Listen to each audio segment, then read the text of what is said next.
Bismillahirrahmanirrahim. Assalamualaikum warahmatullahi wabarakatuh. Yang terhormat guru kita muallimina Ki Haji Saiful Fatihin dan jemaah sekalian, langsung aja untuk masalah pertanyaan dari saya sendiri yang masih terpikirkan untuk masalah lafaz la ilaha illallah.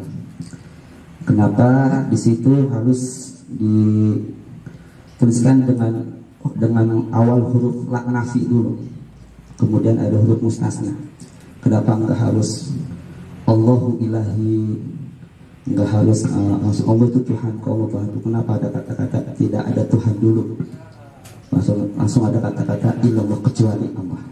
Itu aja Ustaz, terima kasih. Assalamualaikum warahmatullahi wabarakatuh.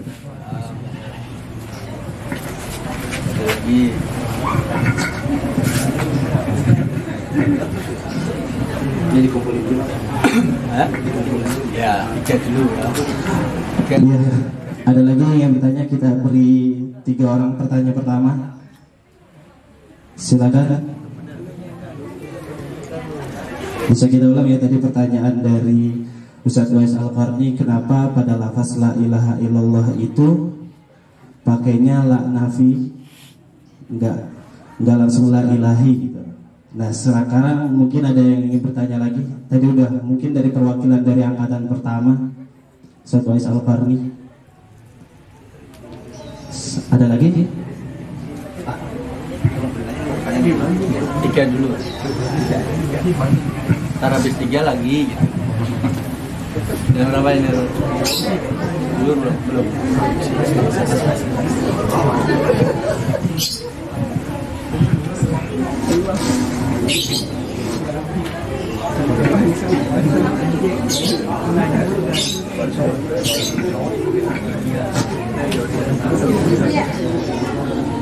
Assalamualaikum warahmatullahi wabarakatuh.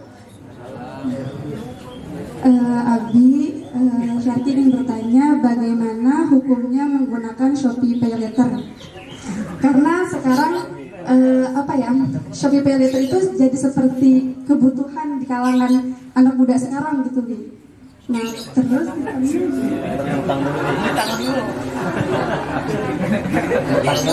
ya sistemnya bayar nanti, jadi setiap bulan ada bunganya ya. Shopee Pay. Iya. Terima kasih. Assalamualaikum warahmatullahi wabarakatuh. Utang dulu. Pay Later. Iya. Shopee Pay. Pay Later. Cahul. Bayarnya bulan apa?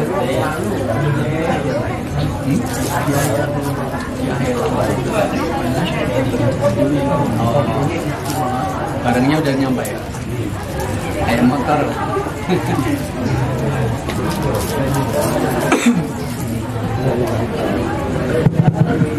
Iya. Terima kasih buat Ukhti Syarki. Shopee Pay Later gitu ya maksudnya ya, dibayarnya nanti gitu. Anak milenial belanjanya Shopee. Ada lagi yang mungkin ingin bertanya? Oh iya, Afina Joker Afina. Parah banget kamu.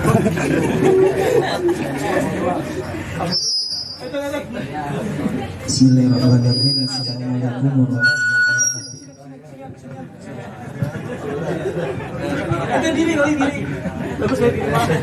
Ya, perkenalkan nama saya Khawatir Faiz, saya dari alumni angkatan pertama. Ya, saya ingin menanyakan satu pertanyaan ya, yang sekarang lagi viral tentang masalah miras minuman keras. Kita sudah tahu masalah hukuman minuman keras itu haram. Ya, haram. Di Al-Quran dijelasin tentang hukum minuman keras itu haram. Tetapi kenapa sekarang di dalam pemerintahan, maka dalam pemerintahan itu miras diperbolehkan itu pendapat kita sebagai umat Islam gimana caranya menyikapi itu semua.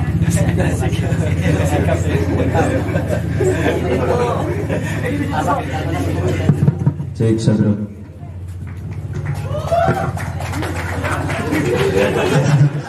Emang benar kalau Ahmad Rifai ini banyak fansnya.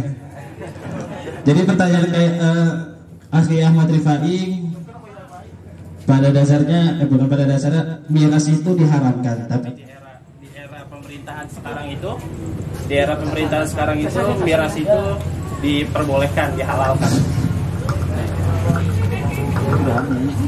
iya, miras itu diharamkan, tapi di era pemerintahan sekarang ini miras ini diperbolehkan. Nah, bagaimana cara menyikapi masyarakat umat Islam ini dengan keputusan pemerintahan di era sekarang, begitu ya? Begitu? Iya, mungkin nanti bisa dijawab. Terima kasih atas semua pertanyaannya. Bismillahirrahmanirrahim. Diperhatikan, la ilaha illallah. Ucapan la ilaha illallah itu kenapa menggunakan lanya lanafi dulu? Kok tidak langsung saja Tuhanku itu Allah? Kok ada tiada Tuhan, habis itu dikasih illah, dikasih Allah? Itu menunjukkan bahwasanya ucapan la ilaha illallah itu taukidnya betul-betul. Kalau dalam ilmu mantek ya, dalam ilmu balaghah dan mantek itu betul-betul dia pengukuhannya lebih kuat dibanding ngomong Tuhanku Allah. Karena apa? Karena di depan itu sudah ada ucapan la nafinya dulu. Tiada Tuhan. Itu udah masuk di dalam otak, tiada Tuhan, dan masuk di dalam hati, kecuali, ditekankan lagi, tiada Tuhan kecuali hanya Allah. Itu lebih kuat dinimbang kita ngomong Tuhanku Allah. Paham ya? Makanya di dalam hadis Rasulullah itu kan ada bahasa man akhiru kalamihi la ilaha illallah dakhalal jannah. Mankulnya begitu. Ya, mankulnya itu kan man akhiru kalamihi la ilaha illallah. Mankulnya, makulnya, masuk akalnya. Masuk akalnya itu yang tadi. Masuk akalnya itu karena itu untuk penekanan kepada kita, lebih meyakinkan bahwasanya benar-benar yang tidak ada disembah kecuali hanya Allah. Makanya sampean kalau mengartikan la ilaha illallah itu tidak boleh la ilaha, tiada Tuhan yang berhak disembah tok. Benar-benar tidak ada yang berhak disembah kecuali Allah. Benar-benar. Jadi ya benar-benar. Balaghah dan manteknya tambahin benar-benar. Tiada Tuhan yang berhak disembah kecuali hanya Allah. Itu makulnya. Mankulnya adalah man akhiru kalamihi la ilaha illallah dakhalal jannah. Jadi ucapannya Rasulullah mengutarakan, mengajarkan ke kita bukan Tuhanku Allah, tapi tiada Tuhan, benar-benar tiada Tuhan kecuali Allah. Ya, paham ya? Jadi makulnya kayak tadi, mankulnya tadi. Ya, jadi makulnya yang kayak tadi. Jadi itu untuk penguat. Mankulnya man akhiru kalamihi la ilaha illallah dakhalal jannah. Ya, mudah-mudahan bisa dipahamin semua ya. Sekarang yang kedua, Shopee 11.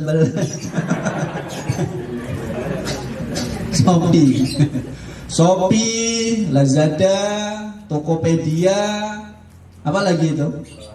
Bukalapak. Nah, itu ya, Express itu semuanya namanya akdus salam. Namanya akad salam. Namanya akad salam. Dalam fikih namanya akad salam. Akad salam itu akad pesan. Akad pesan itu bagi menjadi dua. Ada namanya akad pesan yang muajjalan. Muajjalan itu kayak kamu suka COD. Itu muajjal namanya. Barangnya datang dulu, bayar belakangan. Ya, ada muajjalan. Yang pertama ada namanya halal, dibayarnya langsung. Langsung apa? Bayar dulu, barang baru datang. Lalu yang permasalahan tadi pay letter. Saya sebenarnya baru tahu kali ini ada pay letter itu. Pokoknya intinya begini, barang kredit itu, sampean kredit motor, kredit mobil, kredit apa saja, kredit rumah ya, kredit barang, kredit masker, barangkali ada. Itu hukumnya masuk di kategori apa? Masuk di kategori akad salam muajjalan namanya. Muajjalan itu bayarnya beransur-ansur. Lah yang tidak boleh itu di mana letaknya? Yang tidak boleh itu hutang uang 10.000 dibayar 20.000 pada waktu yang tidak terlalu lama. Kalau terlalu lama masih boleh. Contoh begini. Ada orang tahun 2021 hutang uang 1 juta. Paham ya? Dikembalikan tahun 3.000. Dikembalikannya tetap uangnya 1 juta. Itu kan gendeng. Itu kan tidak benar. Tidak benarnya apa? Uang 1 juta di saat ini mungkin bisa dipakai beli HP. Di tahun 2000 ya mana mungkin laku. Mungkin jajan anak kita nanti ya harganya 1 juta. Itu kan jadi tidak masuk akal. Segi kemanfaatannya, nominalnya mungkin sama, tapi segi kemanfaatan 1 jutanya itu jadi tidak balance. Ngerti tidak balance ya? Tidak seimbang. Itu jadi tidak benar. Makanya kalau sampean suka arisan kalau ada pernikahan kan suka ada arisan daging. Pernah dengar ya? Ada arisan minyak. Di masyarakat itu loh kan suka ada arisan minyak, arisan daging, arisan beras. Kalau ada yang pesta disaurin minyak, ya. Itu kalau sampean bikin acara arisan seperti itu, jangan arisan nominal uangnya, tapi arisan jumlah barangnya. Arisan umpamanya katakanlah di tempatnya Sahrul nih, pas lagi anaknya khitan, daging harga 90, kemudian Pandu lagi hajatan, jarak 2 tahun kemudian, daging harganya sudah 200.000, bayarnya berapa? Ya 200.000. Loh itu kan namanya riba, kan tidak sama, seolah-olah tidak sama. Itu jadi boleh. Jadi bolehnya apa? Karena akad awalnya itu bukan akad nominal uangnya, tapi barangnya. Bisa dimengerti tidak ini? Nah, sekarang motor atau barang-barang yang sampean kredit. Sampean kalau pinjem uang, bayar uang dengan nominal uang akadnya harus sama, maka berarti jadi riba. Tapi kalau ngambil barang, bayar pakai uang dengan cara muajjal, kok dihitungnya itu lebih banyak uangnya, itu tetap boleh. Letak kebolehannya di mana? Karena kita sudah mengambil manfaat dari barangnya. Contoh nih, sampean beli motor dipakai ngojek lah, umpamanya, sama pakai kerja. Sampean pakai kerja, sampean setiap hari dapat uang dari hasil motor tadi. Sementara motor tadi itu belum lunas. Pas lagi lunas sampean kalkulasi, kalau beli cash harganya 12 juta, kredit kok jadi 16 juta. Ini berarti kan riba? Ya enggak riba. Enggak ribanya letaknya di mana? Oh, kamu juga dapat manfaat kok. Tiap hari dapat apa? Untung dari motor tadi. Ini Pak. Jadi yang enggak boleh itu apa? Enggak boleh itu uang dibayar uang, akatannya nominal uang. Kalau barang dibayar uang, akatannya barang, itu jadi boleh. Paham enggak ini namanya? Jadi sampean kalau kredit motor itu hukumnya bagaimana? Boleh, karena sampean itu beli barang, akad bayar barang. Maksudnya bayar barang apa? Ya bayar motornya itu kan, bukan pinjaman uang. Kalau pinjaman uang itu baru enggak boleh. Bayar uang, dibayar uang, pinjam uang, dibayar uang, itu tidak boleh. Makanya kalau di dalam bank syariah itu biasanya begini sistemnya. Sampean mau pinjam uang 500 juta katakanlah. Nah biasanya 500 juta itu diwujudkan barang. Sampean beli barang ini ya, nominalnya hitungannya harga barang ini, tapi bayarnya sekian. Tapi judulnya akadnya akad barang. Ini paham tidak sampean? Itu khilah, itu ilmu khilah namanya. Khilmah itu ya tadi itu. Kalau hukum fikih yang asli banget ya sama-sama tidak boleh ikhtiyatnya. Bayar semuanya ya kudu halan, naqdan itu bahasanya. Bahasa fikih Fathul Qoribnya itu naqdan. Cuman setelah nakdan kan ada yang indah dalam fikih. Ada bahasa apa? Yadan biyadin. Itu yang penting. Yadan biyadin itu artinya saling menerima. Cuman depan tetap dikasih kata-kata nakdan. Bayarlah secara kontan. Dan yang terakhir ada bahasa saling menerima. Lah dari kata-kata yadan biyadin ini, ulama yang ringan membuat khilah. Khilahnya apa? Kuncinya kan masih ada saling menerima. Lah andaikan kredit kan saling-saling menyenangkan. Ya, akhirnya diambil pertengahan oleh ulama yang lain. Kalau barang silahkan akad barang. Soalnya barang itu apa? Makin lama dipakai, makin membawa kemanfaatan sama yang menggunakan. Bisa dipahamin ya? Gitu. Kemudian ini ngerti ya nih? Jadi kalau ada yang nanya hukum kredit ke sampean, jawabnya begitu. Jadi tidak boleh sampean itu pinjam uang, bayar uang, akadnya uang. Sampean pinjam uang 1 juta, 5 tahun kemudian sampean bayar uang juga 1 juta. Itu dalam hukum fikih benar, tapi dalam hukum sosial itu salah.